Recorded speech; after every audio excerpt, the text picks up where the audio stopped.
హోంశాఖ, మున్సిపల్ శాఖ మూడిట్లో కూడా అట్టర్ ఫెయిలే. ఖమ్మం జిల్లాకు 3 మంత్రులుండి చేసింది గుండు సున్నా. రేవంత్ రెడ్డి 3 శాఖలు పెట్టుకొని చేసింది కూడా గుండు సున్నా. ఇలా విద్యాశాఖ మంత్రిగా ప్రైవేట్ స్కూళ్లలో ఫీజుల నియంత్రణ చేయడంలో రేవంత్ రెడ్డి ఫెయిల్ అయిపోయింది. మున్సిపల్ మంత్రిగా పారిశుద్ధ్య నిర్వహణలో దోమల బెడద నుంచి ప్రజల్ని కాపాడడంలో రేవంత్ రెడ్డి ఫెయిల్ అయిపోయింది. హోంశాఖ మంత్రిగా శాంతి భద్రతలు కాపాడడంలో, ఆడపిల్లల మీద అత్యాచారాలు జరగకుండా నిరోధించడంలో రేవంత్ రెడ్డి హోంమంత్రిగా కూడా ఫెయిల్ అయిపోయింది. కానీ ఒక్క దాంట్లో పాస్ అయింది. దేంట్లో చెప్తారా? బూతులా? వేలే 3 శాఖల్లో ఫెయిల్ అయ్యిండు. ఇంకొక శాఖ పెట్టుకుంటే బెస్ట్ ఏమో అని. అది ఏం శాఖ ఏమంటారే? ఢిల్లీకి సంచులు మోసే శాఖ. అందులో మాత్రం పాస్ అయ్యిండు. కుర్చీ మాత్రం బాగా కాపాడుకుంటుండు. ఢిల్లీకి సంచులు మోసుడు, కుర్చీ కాపాడుకుంటు, గన్ల మాత్రం సక్సెస్ అయ్యింది. విద్యాశాఖలో ఫెయిల్, హోంశాఖలో ఫెయిల్, మున్సిపల్ శాఖలో అట్టర్ ఫెయిల్ అయిపోయింది. అంతకు మించి ఏమైనా జరిగిందా? అబద్ధాలు మాట్లాడడంలో, ప్రజల్ని మోసం చేయడంలో ఇవాళ ఆయనను మించినోడు లేడు. ఒకసారి రైతు బంధు గురించి కూడా చూద్దాం వీడియో. మొన్నెప్పుడో మా సిద్దిపేటకు వచ్చిండు, మొన్న యాసంగిలా వచ్చి ఏమన్నాడు, 45 రోజుల్లో 9,000 కోట్ల రూపాయలు రైతుల అకౌంట్లలో వేస్తా అన్నాడు. ఎన్నడొచ్చిండు? మార్చి 22వ తారీఖు నాడు సిద్దిపేటకు వచ్చి 45 రోజుల్లో రైతు భరోసా అందరూ రైతులకు అన్ని ఎకరాలకి ఇస్తా అన్నాడు. మరి పడ్డదెంత? 2 ఎకరాలు. కొంతమందికి ఎకరమే పడ్డట్టుంది అశరావుపేట్ల. పబ్లిక్ మీటింగ్లో ఏ రకంగా పచ్చి అబద్ధాలు ఆడిండో ఒక్కసారి చూడండి. పంటల బీమా పథకాన్ని అమలు చేయడానికి ఈ సంవత్సరం నుండి ప్రధానమంత్రి ఫసల్ బీమా యోజన పథకంలో చేరాలని నిర్ణయించాం. ఈ పథకం కింద రైతులు చెల్లించాల్సిన బీమా ప్రీమియం కూడా రాష్ట్ర ప్రభుత్వమే చెల్లిస్తుంది.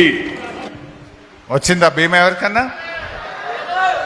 వీళ్ళు బయట అబద్ధాలే, అసెంబ్లీలో అబద్ధాలే, ఎలక్షన్ల ముంగట అబద్ధాలే, ఎలక్షన్లు అయిపోయి కుర్చీలో కూర్చున్నాక అబద్ధాలే, దేవుని మీద ఒట్టు పెట్టి కూడా అబద్ధాలే. ఇంకా వీళ్ళ నమ్ముడా? ఇంకా ఒక్కటన్నా మాట మీద నిలబడ్డరా వీళ్ళు? నేను నిన్న పోయి అచ్చంపేటలో మాట్లాడి ఉన్నదంతా చెప్పొస్తే జూపల్లి కృష్ణారావు ఒక మంత్రి ఉంటాడు, ఇవాళ పొద్దుగాల హైదరాబాద్లో ప్రెస్ మీట్ పెట్టి నన్ను తిడతా ఉన్నాడట. అది సరే తిడితివి కానీ ఆయన ఏమంటాడు ఇవాళ హైదరాబాద్లో మాట్లాడుతూ, మేమిచ్చిన పంటల బోనస్ 3 రైతు బంధులకు సమానము అని మాట్లాడిండు. ఏమన్నా అకలుందా నీకేమన్నా? కొద్దిగానన్నా అకలుందా? నకల్ మారనేకి వెళ్ళి అకలు రేనా? ఏమంటాడు? మేమిచ్చిన బోనస్ 3 రైతు బంధులకు సమానమట. నువ్వు ఇచ్చిన బోనస్ ఎంత? ఓసారి 1500, ఓసారి 1200. 2 బోనస్లు అయితే ఎగ్గొట్టినావు. పోయిన యాసంగి బోనస్ 1200 కోట్లు ఎగ్గొట్టినావు. ఈ యాసంగి బోనస్ 1000 కోట్లు ఎగ్గొట్టినావు. అంత కొడితే నువ్వు బోనస్ మీద ఇచ్చింది 2500, 3000 కోట్లు. కానీ నువ్వు ఎగ్గొట్టిన రైతు బంధు విలువ 29,350 కోట్లు. మిస్టర్ జూపల్లి తెలుసుకోలేక చర్చ పెడదామా? అసెంబ్లీ పెట్టు వచ్చి మాట్లాడతాం. 29,350 కోట్లు రైతు బంధుకు నువ్వు ఎగ్గొట్టినావు. నువ్వు బోనస్ ఇచ్చింది అంత కొడితే 3,000 కూడా దాటదు. కానీ నువ్వేం మాట్లాడినావు ఇలా హైదరాబాద్లో? మేమిచ్చిన బోనస్ 3 రైతు బంధులకు సమానం. అంటే తెలివక మాట్లాడుతున్నావా, తెలిసి మాట్లాడుతున్నావా, చిన్న మెదడేమన్నా చిట్లిపోయిందా? నాకైతే అర్థమైతలేదు. చూసి మాట్లాడు. ఏమనుకోవాలి ప్రజలు? కొద్దిగానే ఉండాలనా వద్దా? ఇలా అట్లనే పోలీసుల దౌర్జన్యం చాలా ఎక్కువైంది. ఎప్పుడన్నా మన కేసీఆర్ గారికి ఇట్లా చేసిండ్రా? మన ప్రభుత్వం ఉండగా కేసీఆర్ గారు మమ్మల్ని ఒకటే ఉరికిస్తుండే ఆ మిషన్ భగీరథ నీళ్లు పోతున్నాయా లేవా చూడు, సీతారామ పనులు అవుతున్నాయా లేవా చూడండి, రైతు బంధు పడుతున్నదా లేదా చూడండి. పని పని పని తప్ప మనం ఎప్పుడూ ప్రజల్ని ఇబ్బంది పెట్టాలి, ప్రతిపక్షాలను ఇబ్బంది పెట్టాలని మనం ఆలోచించలే. కానీ ఈ ప్రభుత్వం వచ్చినాక చాలా కేసులు పెట్టి వేధిస్తూ ఉన్నారు. మన అశ్వరావుపేటలో కూడా మన మల్లాయిగూడెం మాజీ సర్పంచ్ రాజశేఖర్ భూమిలో 2 సార్ల తోటలు నరికినారని మా దృష్టికి వచ్చింది. ప్రభుత్వం చర్యలు తీసుకుంటలేదు. అట్లనే చండ్రుగొండ మండలం మరి మా పోడెం రవి వెంకటేష్లను కూడా బాగా వేధిస్తున్నారని చెప్పి కార్యకర్తలు చెప్తా ఉన్నారు. నేను రవికి చెప్తా ఉన్నా, అదేవిధంగా వెంకటేష్కు రాజశేఖర్ కూడా మాటిస్తా ఉన్నా, రాసి పెట్టుకోండి, మిమ్మల్ని ఎవడెవడైతే ఇబ్బంది పెట్టిండో రేపు బీఆర్ఎస్ ప్రభుత్వం వచ్చినాక వాడిని ఇచ్చిపెట్టే ప్రశ్నే లేదు. వాళ్ళ సంగతి చెప్తాం.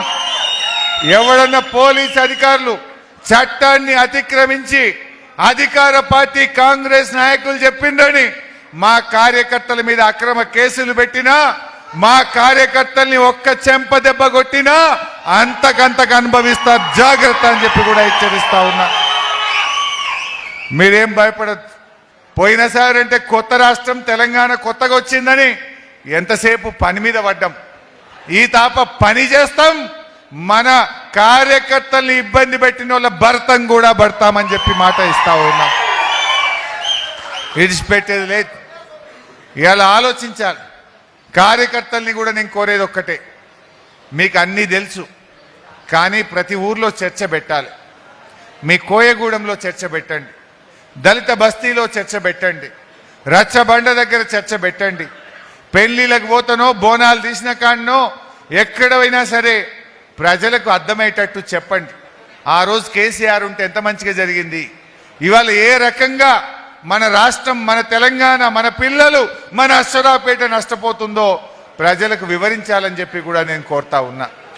మనం అనుకోవడం కాదు కదా, అందరికీ చెప్పాలన్నా వద్దా? మనం కార్యకర్తలుగా మీరు అందరి దృష్టికి తీసుకుపోవాలి. గ్యారెంటీ వస్తుంది గవర్నమెంట్, డౌట్ ఏం లేదు. కానీ అట్లని మనం ఏమర్పాటుగా ఉండొద్దు, కష్టపడాలి. 1 ఏడాది 2 నెలలు అయిపోయింది, కౌంట్ డౌన్ స్టార్ట్ అయింది. 2 ఏళ్ళ 7 నెలలు అయ్యే పీకింది. ఇక ఉన్నది 2, అయింది ఎక్కువ, ఉన్నది తక్కువ. అయింది ఎక్కువ, వీళ్ళ కాలం అయిపోయింది. ఇక ఉన్నది తక్కువనే. డేట్లు క్యాలెండర్ తిరుగుతూనే ఉంటుంది, ఆగుతుందా? మనం మంచిగా పనిచేయండి. మీరు ఇవాళ కరెంటు విషయంలో కానీ, రైతుల విషయంలో కానీ, దళితుల విషయంలో కానీ, గిరిజనుల విషయంలో కానీ, బీసీల విషయంలో కానీ, మన పిల్లల చదువుల విషయంలో, విద్యార్థుల విషయంలో ఎట్లెట్లా కాంగ్రెస్ మోసం చేస్తుందో మనం అందరికీ వివరించాలి. మంచిగా కలిసి పనిచేయండి. ఇలా గెలుపు ఓటములు కూడా ముఖ్యం కాదు.